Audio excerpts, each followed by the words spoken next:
Good morning, guys. Thank you for tuning in to our Facebook live broadcast this morning. I'm Angelo Lambropoulos, Director of Lambros Realty, and today I'm going to be talking to you about how to make sure your offer is submitted to the home seller. Now, this is a common question I come across home buyers out there. They're frustrated. Some of them haven't had their offers forwarded to the actual sellers, and later on they find out that it's sold for less, or the offer wasn't actually put forward or anything of the sort. So I understand there's a lot of buyers out there frustrated with that. So I'm just going to share a few hints on and techniques you can perhaps use to help better your chances. So I guess the key here is this. And sorry, let me just reiterate, this will be more geared towards private treaty, okay? So if you're buying private treaty, obviously you're not too sure what's happening behind closed doors more often than not. Obviously with an auction, you can see what's going on before your eyes. As for that, the how to buy at auction is something we'll talk in our next video, but I just want to focus on the private treaty for today. So I guess firstly, you need to understand the buying process, okay? So you need to ask the agent in which you're buying from, please explain to me the buying process. So how does it work, right? So just get a clearer understanding. Now, you don't want to come in and say, look, I want to offer such and such, because more often than not, and I'm sure, I dare say 90% of you at least watching this video will be sitting there thinking and agreeing to this, that when you tell an agent that this is what we're willing to offer, they'll tell you, all right, well, we've got to go back to the owner, it's too early to make a decision, and on and on and on, and before you know it, your offer's used to leapfrog the next buyer, and before you know it, become a gazump.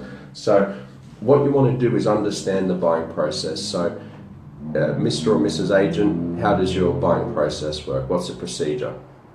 Okay, so from that, you're obviously going to note and document, well, not physically document, but take mental notes of what you need to do or how their buying procedure works. So depending on how their stories go, or if their stories line, then you start to use the techniques I'm about to show you now. Now, obviously with some of these techniques, exercise with caution. Some of them will be a last resort if you've got nowhere else to turn to, because you may annoy the agent and may not give you a chance to come in again if they're well tied with the vendor. But if it hits a point where you've got nothing to lose, hey, so be it. So step one, I would do the role reversal technique. So you'll find more often than not, agents are often pressuring you to submit an offer or beat an offer, or quick, you've got to act now, blah blah. My advice is to put the pressure back on them. So when you're inspecting a property, if it's something you really like, don't leave them out of your sight. Tell them that, all right, we want to buy, let's buy it now, let's do the deal, right? And if they start sort of beating around the bush, go, no, it's fine, just ring them, right? Ring the owners now. And if they say, oh look, the owners are busy, just try them. I'm sure I won't mind. They won't mind. I'm a serious buyer if they want to sell, right? So just really stick it to them.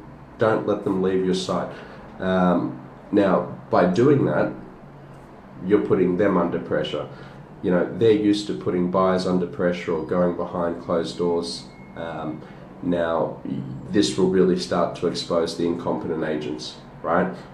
And you could find yourself doing a deal then and there, which is really what you want. Because most of the time when they go and hide behind closed doors, who knows what's happening with your offer, and chances are when you get that phone call telling you that, hey, you're going to have to offer more, somebody else has just beaten you, and I want you to have it, blah blah, guess what they're going to do to the next person? They're going to tell them the exact same thing. That's a harsh reality.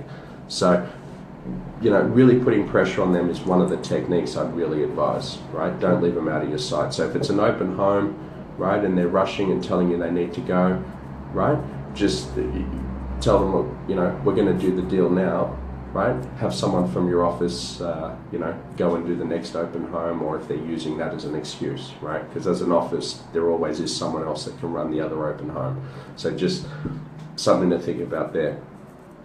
Now, the other one, and again, this one I would highly advise exercising with caution, because putting a deadline is a sure way to kill a negotiation.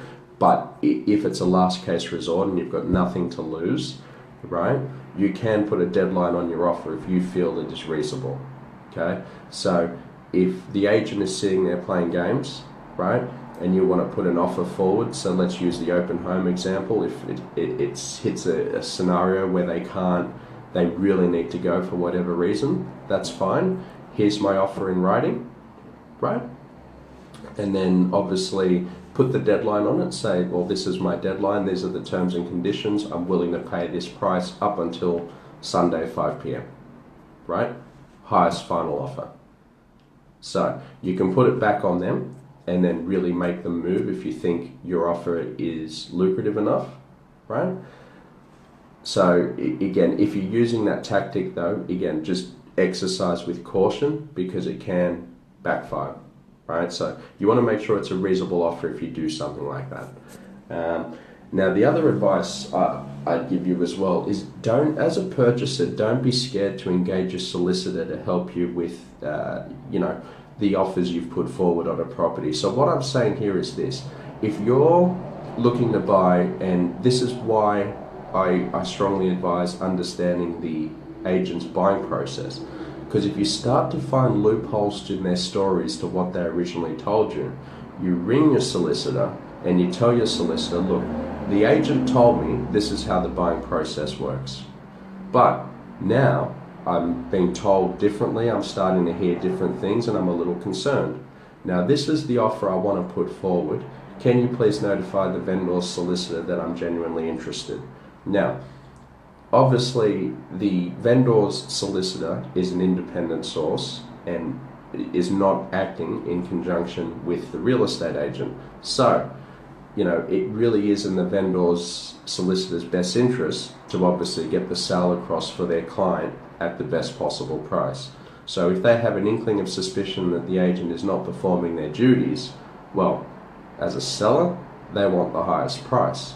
And, if you're worried about offers not getting put forward, well, that's going to eliminate that.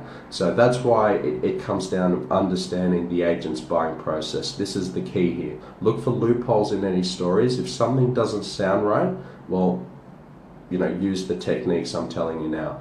Obviously, if you're putting offers forward and the agent's handling it well, you don't need to use these techniques. So the reason I'm obviously, advising and being, for those that want to learn techniques or are sitting there scratching their head going, geez, I'm always being gazumped, I can't buy from such and such agency, they've got all the homes I like, but, I can't buy from them. So, this will eliminate that problem, or help to eliminate at least.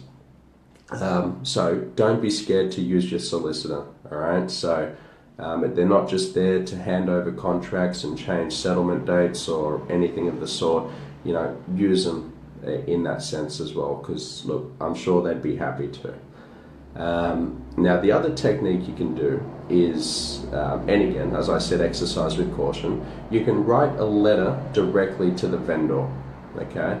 Now, it'll probably get the back hairs up on the agent. Is it the right thing to do? Well, I put it to you this way: is an agent not putting an offer forward the right thing to do? So, look, you're guessing here. I mean, maybe they have put the offer forward, who knows? But if it hits a point where you're not receiving calls, you've put an offer and you're not hearing back, look, I think it's definitely within your means to do that.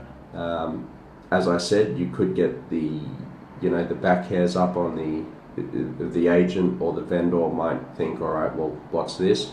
But again, if this is the last case resort, well, and it's not getting through, why not? So basically in your letter, you'd be politely advising that you are interested, you have put an offer forward, and just want to make sure it's, it has been put forward.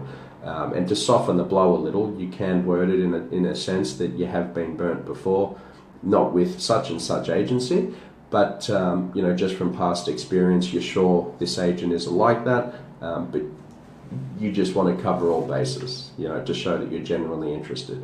So, writing a letter directly to the homeowner is something you can do as well, right? And obviously we know that'll get read because that's directly posted. Now, obviously, if it's an investment property, you can't do that. So, which goes back to the technique I spoke of before, where you engage a solicitor. The solicitors will obviously be able to,